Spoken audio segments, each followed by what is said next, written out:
नमस्कार मित्रांनो, आत्ता वाजले आहेत 6:30 पाठच्या. तर आता मी उरकून आंघोळ करून बसलो आहे. आता चाललो आहे त्र्यंबकेश्वर, नाशिक ज्योतिर्लिंग. आता बॅगा वगैरे सगळ्या भरलेल्या आहेत. आम्ही आता बघा पूर्ण तयारी झालेली आहे. आता चाललो आहे गाडीमध्ये, इनोव्हा गाडीमध्ये सगळी फॅमिली. आता मस्तपैकी पोचलो आहे. आता जरा खेड मंचरला पोचलो आहे. जरा नाश्त्यासाठी थांबलो आहे पुण्यामध्ये. जरा चहा नाश्ता करायसाठी थांबलो आहे सगळेजण. तुम्ही बघू शकता खेड मंचरला पुण्यामध्ये. बघा अशा तऱ्हेने आता आपण चाललो आहे. थोडं जवळ राहिलं आहे आपल्याला त्र्यंबकेश्वर. फक्त एक 60-70 ते 80 किलोमीटर राहिले आहे त्र्यंबकेश्वर. हे बघत आहेत, हे मी व्हिडिओ काढत आहे. तर आता पोचलो आहे आपण नाशिक त्र्यंबकेश्वर मध्ये पोचलो आहे. हे त्र्यंबकेश्वरच्या मंदिराच्या बॅक साईडला आम्ही असंच फिरत आहे रूम शोधण्यासाठी.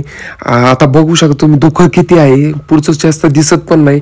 आम्ही रूम शोधण्यापर्यंत आम्हाला सापडत नाही. पूर्ण फुल रूम झाले आहेत. असं आम्ही सगळीजण रूम शोधण्यासाठीच सगळीकडे फिरत आहे. आता आम्ही रूम भेटून सकाळी 5 वाजता ह्या महाकुंडामध्ये सर्वजणांनी आंघोळ्या केल्या. आंघोळ्या करून सकाळच्या 8 वाजता परत आम्ही रेडी होऊन नाश्ता करायसाठी थांबलो. सगळी फॅमिली तुम्ही बघू शकता. आणि नंतर आम्हाला 10 वाजता विधी करायसाठी जायचं होतं. तर आता 9:45 वाजली होती. तर आम्ही थांबलो होतो असेच वाट बघत. अजून 15 मिनिटं टाईम होता म्हणून थांबलो होतो. तर बघा सगळी जण थांबलेली आहेत. 10 वाजण्यासाठी आता बसली आहेत ह्या हॉलमध्ये. 10 वाजता सगळ्यांना लाईनीत जावं लागणार आहे. हे सगळं विधी वगैरे उरकल्याच्या नंतर हे निसर्गाचा आनंद घेत बघत बसलो होतो आम्ही.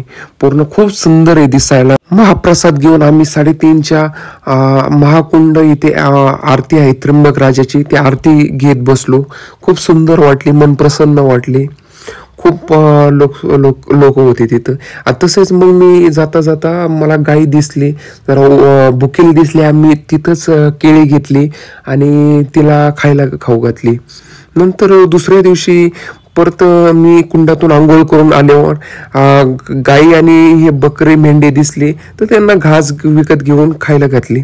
नंतर मी परत गाईला खाऊ घातल्यानंतर मी महाकुंडामध्ये आलो आणि आमचा दुसऱ्या दिवसात दुपारचा विधी झाल्यानंतर मी महाकुंडात स्नान केले आणि डुबक्या मारल्या 3. नंतर तुम्ही बघू शकता कसा महाकुंड आहे. नंतर आमचा हा 3रा दिवस होता. ह्या 3ऱ्या दिवसात गणेश पूजन होतं.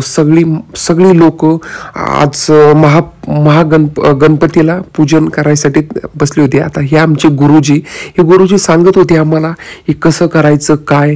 हे ब्राह्मण गुरुजी होते. आणि नंतर आम्ही ती महागणपतीची पूजा उरकल्यावर आम्ही त्र्यंबकेश्वरला मंदिरात गेलो ज्योतिर्लिंगच्या. तिथं लाईनीला थांबलो. खूप गर्दी होती. खूप बुधवार होता. प्रचंड गर्दी होती. दर्शनाला कमीत कमी 2 तास लागले, एवढी गर्दी होती. तर ते लाईनीला आम्ही थांबलो. लाईनीला 2 तास लाईन थांबून आम्ही गाभाऱ्यात पोचलो 2 तासाच्या नंतर. मग आता कुठं दर्शनाच्या जवळ पोचलो होतो, गाभाऱ्यात पोचलो होतो. तुम्ही बघू शकता गाभाऱ्यात. आता चांगलं दर्शन झालं आमचं खूप. Thank you watching.